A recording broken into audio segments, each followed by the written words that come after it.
Hello student, मैं विक्रम मौर्य आपके सामने आज ट्रिग्नोमेट्री सारणी का बेस्ट कॉन्सेप्ट 10th वाले बच्चों के लिए बोर्ड पेपर में 1 से 2 क्वेश्चन एक आध ऑब्जेक्टिव आते हैं। तो मतलब आपकी नए सेशन में 2023 में 20 ऑब्जेक्टिव हुए हैं। तो सबसे भैया 2 से 3 ऑब्जेक्टिव आ सकते हैं बोर्ड पेपर में। तो ट्रिग्नोमेट्री सारणी जो है बड़ी इंपॉर्टेंट है। इससे अगर ये आपको याद है भैया तो कम से कम आप 2 से 3 क्वेश्चन एकदम अच्छे तरीके से कर पाएंगे। और ये यही नहीं भैया 11th में भी इंपॉर्टेंस है, क्योंकि सारणी याद रहना ये बेसिक कॉन्सेप्ट है ट्रिग्नोमेट्री का। तो आइए डायरेक्ट बात करते हैं ट्रिग्नोमेट्री सारणी याद करने का। यहाँ पर हम आपको कॉन्सेप्ट बताएंगे, कॉन्सेप्ट से फिर आपको सॉल्व करना सिखाएंगे कि क्या है। तो तो हमारे ये 0 से 90 तक की है। तो इसका स्टेप क्या है, इसको हम बनाते कैसे हैं, मेकिंग आपको सिखा रहे हैं। तो सर्वप्रथम 0 से 4 तक नंबर लिखें। सबसे पहले क्या करना है, 0 से 4 तक नंबर लिख लेना। स्टेप फर्स्ट क्या है, तैयार करने के रूल क्या है, पहले 0 से 4 तक नंबर लिख लेंगे।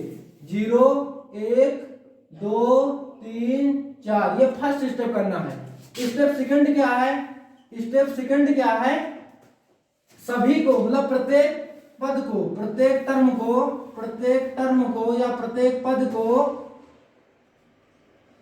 पद को 4 से डिवाइड करें, 4 से भाग करें।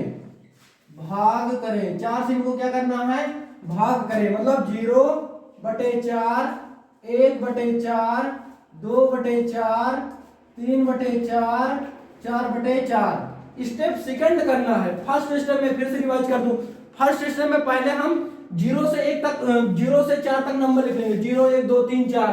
फिर स्टेप सेकंड क्या है, फिर हम सबको 4 से भाग कर देंगे, स्टेप थर्ड क्या है भैया, स्टेप थर्ड क्या है, स्टेप थर्ड प्रत्येक का वर्गमूल लें, प्रत्येक का स्क्वायर रूट ले भैया, प्रत्येक का वर्गमूल लें, प्रत्येक का वर्गमूल लें भैया। तो वर्गमूल कैसे लेंगे आपको समझाते हैं, आशा है इसको पहले स्टेप दूसरे स्टेप को आपने स्क्रीनशॉट ले लिया होगा। तो पहले अब स्टेप थर्ड में क्या है, प्रत्येक का वर्गमूल लें। मतलब 0/4 और 1/4 2/4 और 3/4 और 4/4, इसका हमें क्या लेना है, वर्गमूल मतलब स्क्वायर रूट। ये स्क्वायर रूट का सिंबल है, इसे ले लेंगे, इसका स्क्वायर रूट ले लेंगे। अब इसी को थोड़ा सॉल्व कर लेंगे। तो सॉल्व कर लेंगे तो हमारा कितना आ जाएगा, किसी भी संख्या 0 डिवाइड करते हैं 0 आता है, और 0 का स्क्वायर रूट 0 ही होता है। एक का स्क्वायर रूट 1 होता है, और 4 का स्क्वायर रूट कितना होता है, 2 होता है। इसको पहले कैंसिल आउट कर लेंगे, 2 1 जा 2 2 2 जा 4। 1 का स्क्वायर रूट 1 होता है, और 2 का रूट नहीं निकलेगा तो ये √2 ले लिख लेंगे। अब इसके बाद हमारा √3 का रूट नहीं होता है तो √3 हो जाएगा, और 4 का स्क्वायर रूट बाहर है तो कितना हो जाएगा, 2 हो जाएगा। और ये 4 से 4 कैंसिल हो जाएगा, 1 आ जाएगा, 1 का स्क्वायर रूट कितना हो जाएगा, 1। अब इससे जो वैल्यू निकलती हुई है, ये जो वैल्यू आपकी आ गई, ये हमारी sin 0 डिग्री से sin 90 डिग्री तक की वैल्यू है। इससे जो वैल्यू निकल के आती है, मतलब ये 0 1/2 1/√2 और √3/2 1, ये किसकी वैल्यू है, 0 से sin 90 तक। कहने का मीन्स क्या है भैया, sin 0 की वैल्यू 0 होती है। अब इसका मीन्स बता दें, कहने का मीन्स क्या है भैया, आशा इसका आपने स्क्रीनशॉट ले लिया होगा, तो फिर से यही हम थोड़ा सा बता देते हैं। जैसे sin 0 की वैल्यू कितना होता है, 0। sin 0 की वैल्यू कितना होता है, 0। sin 30 डिग्री की वैल्यू कितनी होती है, 1/2। sin 30 डिग्री की वैल्यू क्या होती है, 1/2 होती है। sin 45 डिग्री की क्या वैल्यू होती है, ये हमारी होती है 1/√2। sin 45 डिग्री की वैल्यू क्या होती है, 1/√2। तो sin 60 डिग्री की वैल्यू क्या होती है, √3/2। और sin 90 डिग्री की वैल्यू क्या होती है, ये हमारी होती है 1। तो मतलब इससे किसकी वैल्यू निकलती है, sin की। तो आप यहां लिख लें, sin 0 की वैल्यू क्या होती है, 0। sin 30 की वैल्यू 1/2, sin 45 की 1/√2, sin 60 की √3/2, और sin 90 की वैल्यू कितनी होती है, 1 होती है। अब इसी का अपोजिट लिख लेंगे, मतलब इधर से इधर लिख लेंगे तो ये cos थीटा का मान आ जाएगा। cos 0 cos 30 इनका मान निकल आएगा। मतलब क्या है, कहने का मतलब क्या है हमारा, जैसे अब इसी का अपोजिट लिख लेंगे तो किसकी वैल्यू आएगी, cos थीटा की वैल्यू आएगी। मतलब आपसे पूछा जाए cos 0 की डिग्री क्या होती है, cos 0 डिग्री की वैल्यू क्या होती है, इधर से लिखेंगे cos 0 डिग्री की वैल्यू क्या होती है, 1। cos 30 डिग्री की वैल्यू कितनी होती है अंडर रूट 3/2। cos 30 डिग्री की वैल्यू कितनी होती है अंडर रूट 3/2। cos 45 डिग्री की वैल्यू कितनी होती है 1/√2। cos 60 डिग्री की वैल्यू कितनी होती है 1/2। और cos 90 डिग्री की वैल्यू कितनी होती है 0। मतलब इधर से लिखना है cos 0 की 1, cos 30 डिग्री की वैल्यू अंडर रूट 3/2, cos 45 की 1/√2, cos 60 की वैल्यू 1/2 और cos 90 की वैल्यू 0। आशा है आपको एकदम कॉन्सेप्ट को भाई कॉन्सेप्ट समझ में आ रहा होगा। तो आप एकदम बिल्कुल चैनल को बार बार देखते रहिए, तो ऑनलाइन के यही मजा है। आपको नहीं समझ में आया फिर लाल वाली लाइन को आप पीछे करके फिर से बार बार देखते रहें और एकदम याद कर ले। बोर्ड पेपर वाले बच्चे तो एकदम रट ले भैया। तो cos 0 की वैल्यू क्या होती है 1 होती है। cos 30 की वैल्यू कितनी होती है अंडर रूट 3/2। cos 45 की वैल्यू कितनी होती है 1/√2 और cos 60 की वैल्यू कितनी होती है 1/2 और cos 90 की वैल्यू कितनी होती है 0 होती है। cos 90 की वैल्यू कितनी होती है 0 होती है। अब इसके बाद आपको टाइम की वैल्यू निकालने का हम कॉन्सेप्ट बताते हैं। तो खाली आपको साइन cos tan याद कर लेना, उसके बाद तो फिर हम उसका अपोजिट कर लेंगे, बस आ जाए फटाक से। अब इसके बाद हमें tan का निकालना है वैल्यू। तो आपको एक छोटा सा नन्हा सा फार्मूला पता होना चाहिए। हमें फार्मूला पता है tan थीटा बराबर क्या होता है sin theta upon cos theta. tan theta बराबर ये आइडेंटिटी है, इसका भी हम शॉर्ट वीडियो लेकर आएंगे, पूरी आइडेंटिटी बताएंगे टेक्नोमेट्री में कौन कौन सी आइडेंटिटी है।